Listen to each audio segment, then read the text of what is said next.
знаете, да, у нас в Российской Федерации с Нового года поднимается НДС с 20 до 22%. В прошлом году они подняли корпоративный подоходный налог с 20 до 25%. Это, скажем так, в мировой практике обычное явление.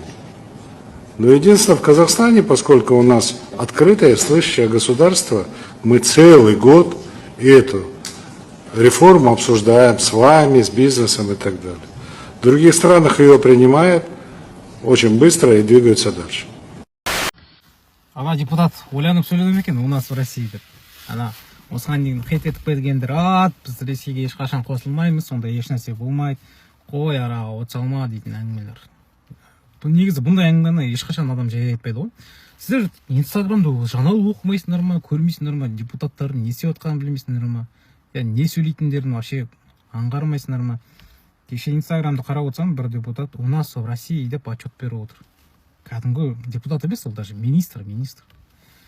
Атын ұмытып қалдым, кім екен. Журналист сұрақ қойып отыр.